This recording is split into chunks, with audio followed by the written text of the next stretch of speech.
নমস্কাৰ বন্ধুসকল, আপোনালোকক পুনৰ স্বাগতম জনাইছোঁ আমাৰ অন্য এটা ভিডিঅ'লৈ। আৰু আপোনালোকে চাই আছে নীলোৎপল লখিমপুৰীয়া।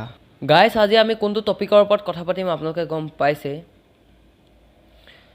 বন্ধুসকল, মই ৰাতিপুৱা শুই উঠিলোঁ, যিটো মই সদায় কৰোঁ। ৰাতিপুৱা শুই উঠি আহি মই জানে সকলোৱে প্ৰায় 70% এভাৰেজ পিপুলৰ মাজত যিবিলাক আমাৰ য়ং আমাৰ বয়সৰ হয়, সকলোৱে নিজৰ নেটটো অন কৰে। চ' মই মোৰ ফোনটো অন কৰিলোঁ। অন কৰি দেখিলোঁ যে এটা পষ্ট, যিটো আপোনালোকে ইয়াত দেখিব পাৰিছে। মই ভাবিছোঁ এইটো কোনোবাই চাগে সাধাৰণ এনেকৈ, বাট আৰু বহুত কিবা কিবি দেখিলোঁ। যেতিয়া মই মোৰ ফেচবুকটো অন কৰিলোঁ, মোৰ ফেচবুকটো অন কৰোঁতে মই দেখিলোঁ যে এই ফটোটো আকৌ এবাৰ। মই ভাবি পোৱা নাই যে ইয়াত কি ইমান ভাইৰেল হ'বলগীয়া কথা আছিলে। আৰু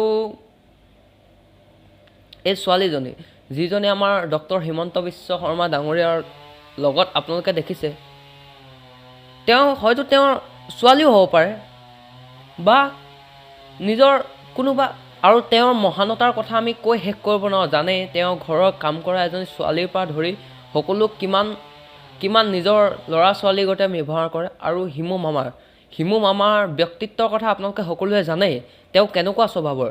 মই ইয়াত কোনো ৰাজনীতিৰ কথা অহা নাই, কংগ্ৰেছ বিজেপি বা কোনো পাৰ্টিৰ হৈ কোৱা নাই, কিন্তু এই পষ্টটোত ইমান ডাঙৰ কোনো ভাইৰেল হ'বলগীয়া কথা নাছিলে। আৰু মই দেখিছোঁ কিছুমান ইউটিউবাৰ, নাম নলওঁ, চিনাকি ইউটিউবাৰ, যি নেকি অলপ বেয়াকৈ কৈছে।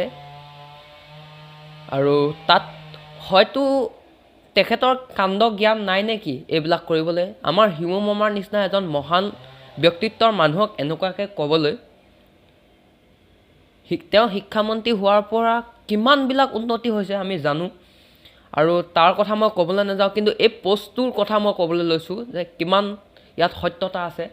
চাওক, এইটো এটা সাধাৰণ পষ্ট। মোৰ অনুমান এই ছোৱালীজনী তেখেতৰ নিজৰ ছোৱালী হয়, আৰু নিজৰ ছোৱালীৰ লগত মৰম স্নেহেৰে একপি ফটো।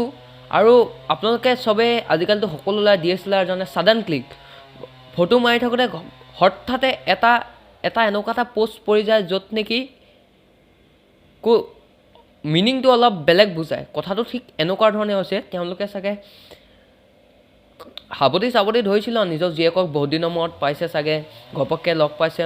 নিজৰ এজন বাপেকে যিহেতু এজনী ছোৱালীক মৰম কৰিছে, তেনেকুৱা সময়ত চাগে কোনোবাই একপি ফটো মাৰিলে।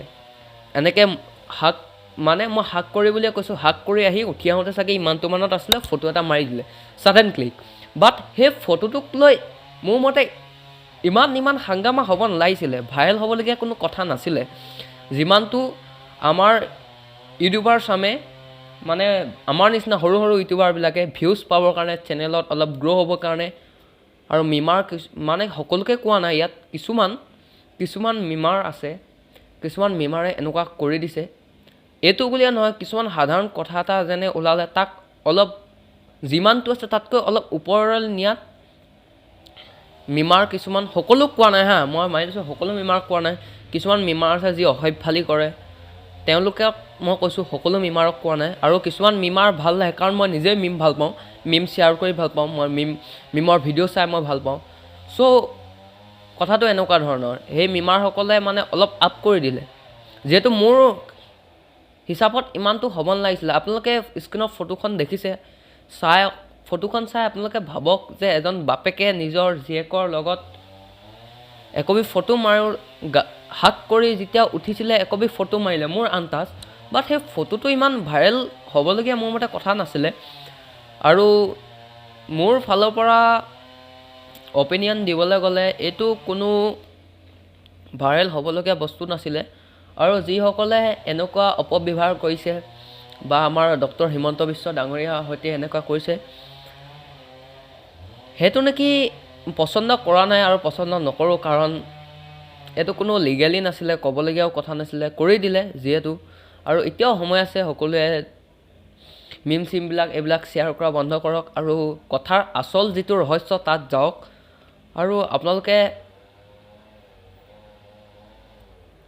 ৰহস্যলৈ যাওক, নতুন যি কথা তাক বুজক, আৰু এইবিলাক মিম চিম শ্বেয়াৰ নকৰিব।